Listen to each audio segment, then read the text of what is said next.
Hello, fellow a-holes. It is I, the Oscar-nominated a-hole. I'm sorry for not putting out a video yesterday. The reason being is because I was playing Kingdom Hearts 3 to make this review, to make this video. And it was a video, I'm so happy. I did not do a video yesterday. I'm sorry. I neglected you guys, you gals. I'm so sorry. I felt like I betrayed you in a way, which I kind of did. Anyways. If you've never played Kingdom Hearts, this probably isn't the video for you. But then again, if you haven't played Kingdom Hearts, what are you doing with your life? Kingdom Hearts is one of the most essential parts of my childhood. Probably one of the most nostalgic-filled festivals of fun that I've had throughout my entire life in existence. On top of that, it is the only franchise that I've ever played where the worst game that they've ever had was pretty fun. That's literally the lowest rank has gotten for me. It's just pretty fun. But not meh, not okay, not boring, and not terrible, and not dumb. It's pretty darn good throughout the whole game, all the games.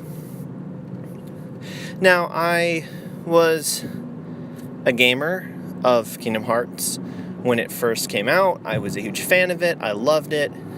First one was phenomenal. The second one was better, in my opinion. That's a very controversial opinion, but I love the second one a lot more than the first one. I played the Nintendo DS games. I did not play the PSP game or the Nintendo 3DS game, only because I do not have those consoles and nor the money to buy them. But if I did have the consoles, I would buy them. Then if you might be like, well, they had the remix, so you could do that. Well, I'd have to have a PS4. I don't. I have an Xbox One, so I'm sorry. Didn't, but I really want to play them, believe me, more than anything. But I watched the cutscenes. I watched the whole cutscene movie thing online. I know what's going on. So, what did I think about Kingdom Hearts 3? This game that, I'm sorry for the title card being wrong, it wasn't 10 years. No, it's been almost 15 years waiting for this video game to come out, because Kingdom Hearts 2 came out in 2005 and Kingdom Hearts 3 comes out in 2019. And not only that, but they on Amazon for the past I think it's been 2 years now, they've been pushing back the release date every year. I believe it was supposed to come out in 2016, then they pushed it back. No, it was supposed to come out in 2017, then they said no, 2018, and then 2019. And I finally got it, and they didn't change it, and I couldn't believe it, and I was so excited, and I got this opening day, went to Target, talked to the guy, said, give me Kingdom Hearts 3, Xbox One. He was like, oh, this just came out today, didn't it? I was like, yeah, it's Kingdom Hearts 3. Now, on this channel, you know that I'm a huge anti-Disney hater, and that's totally true. But let's be fair here. Kingdom Hearts is probably the only franchise that Disney's ever possessed that they haven't totally ripped to shreds. Kingdom Hearts 3, I think, does a fantastic job of combining nostalgia as well as new elements in a way that Disney Star Wars cannot do. Then again, I can't give too much credit to Disney, because most of this is because of Square Enix, which is a fantastic company who creates fantastic games and lore and stories and characters, especially Final Fantasy. So that definitely has a part to play in it. Kingdom Hearts 3 is a fantastic game. If you are a Kingdom Hearts lover, or if you're like, I really enjoy Kingdom Hearts, maybe not to the extent of this lunatic's talking about, this a-hole that's Oscar nominated, but, it's pretty darn good. I'll give it a try. Yeah, totally give it a try. But if you're like, nah, man, I don't like Kingdom Hearts at all, then, yeah, you probably shouldn't play this game. On top of it, if you have not followed the side ones like 365 Over 2 Days, which is a phenomenal game, or Birth by Sleep, or Dream Drop Distance, you will not understand anything that's going on here, by the way. They all connect in the story, which I like. And being someone who's only played one of the 3 side shoot games, which, I really want to play all of them. You should play them all, or at least watch the cutscenes so you get the gist of the story, but it's a lot more potent with emotions if you played it. There's only 2 things I have to criticize this game for, which, for me is, pretty good. The first thing is the cutscenes. And I think it really is just the cutscenes. 2 things about the cutscenes, though. The first thing is they're so long. Oh my gosh, they're ridiculously long. Each cutscene can take up to 5 to 6 minutes long. and I'm like, can you please hurry it up? And it almost feels to the point that you're watching a movie rather than actually playing a game. So that was a little lackluster. Like, it feels like you a total of maybe an hour of gameplay in a world, and you spend about 1.5 hours watching cutscenes. But I understand why they did it. It's because they're trying to wrap up this whole saga that they've been going through ever since Kingdom Hearts 1. And if you know anything about it, apparently, spoiler alert, there's going to be another Kingdom Hearts game, just starting a new storyline. This one with Xehanort's over. You could look that up on Wikipedia. It's not really a spoiler. So, what do I think about... what was the other criticism, I should say? The other criticism is that it doesn't feel as mysterious. If you play Kingdom Hearts 1 or Kingdom Hearts 2, there's a lot of mystery involved. Like, you don't know what... There's, like, huge reveals and huge twists and turns, and you watch it, you're like, what? And there was only, like, 2 moments, maybe 3, in this game where I was like, wait, what? No, what? But the rest of it, I was like, oh, okay. So he's doing that. Okay, gotcha. Oh, she's doing that? Okay, gotcha. Now, in almost every Kingdom Hearts game that I've played, there's a moment where I just, like, lose my shit. Like, I just get excited. I'm like, oh my god. Either I get excited or my heart crushes to a cinder. And if you've never played Kingdom Hearts 365 over 2 days, you won't get this reference unless you've read the story and watched the scenes, and you get the gist of it. If you know what's going on, okay, you'll get it. But basically, in 365 over 2 days, you follow the bad guys as one of the key members, whose name is Roxas.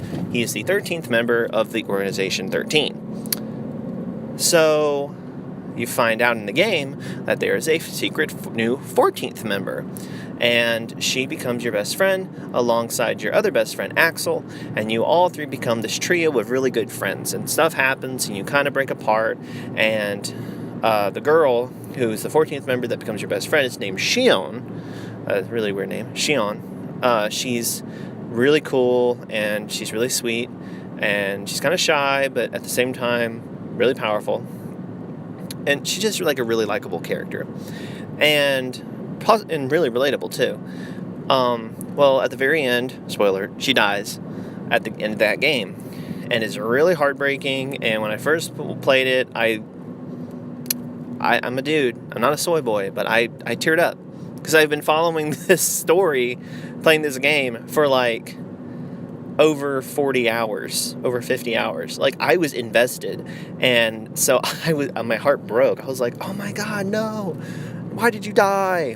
And so anyways, big reveal, spoiler alert, about Kingdom Hearts 3, spoiler alert, if you don't know, whatever, she comes back, and I was totally not expecting it, and, because I didn't watch any of the trailers, I didn't watch any of the promotional stuff, I just watched what the game gave me when I bought it, and that scene part came, and then Roxas comes out of nowhere and he saves her from dying. Oh, it's just so good. That was the one part where I fanboyed so hard it made me cringe. I was like, I shouldn't be this excited, but I'm so happy right now. And so I highly recommend, if you have played Kingdom Hearts 1, 2, and read up and listened to the other stories and you know what's going on, definitely buy this game. Because if you've done all that, obviously you're interested enough to buy it, right? And if you've played all of them, definitely buy it. there's a lot of reviewers right now saying, oh no, this game kind of sucks, it's not that great, don't buy it, it sucks, man, it stinks, don't get it. You know what? Screw you guys. It was I'm not going to say a phenomenal game, because I personally do think Kingdom Hearts 2 and possibly 1 is better. But for Disney, a company who seems to crap the bed way too often, to have something come out, admittedly, Square Enix did most of the legwork, for them to come out with a product almost 15 years later, the expectations were so high. like it was bound to not fulfill all expectations, but for what we got, it was great. And I think if it came out maybe 5 years after Kingdom Hearts 2 or 4, it would have had a better reception. But 15 years on the I was watching reaction videos to people playing it for the first time. They were crying, man. Kingdom Hearts is a very emotional, nostalgic game, and even the most ardent men who have played all the games and been an avid lover of the franchise, playing Kingdom Hearts 3, you will have moments where you feel like you're going to cry, or you have chills up your body, and you have joy, so much joy. It's let's just say, in the darkness of Disney, this is one glimmer of hope where I'm like, this is Disney magic. And Square Enix did it. Square Enix, why don't please buy Star Wars? Please make better video games. Can Square Enix do all the Star Wars games from now on? Better yet, can they do the movies too? And the TV shows? Because they know how to do story. Because they don't care about political correctness and identity politics and SJW and PC crap. They care about story and character, which is all that matters. That's all that matters. So, anyways, that's a totally different video about Square Enix. So, what do I think? On a scale of 1 to 10, I would definitely say Kingdom Hearts 3 is definitely a 8.5, right on the edge of 9. It's very good. I will definitely be replaying it many times, and will be enjoying it for years to come. Tell me what you thought about the video game, and I'll talk to you guys later.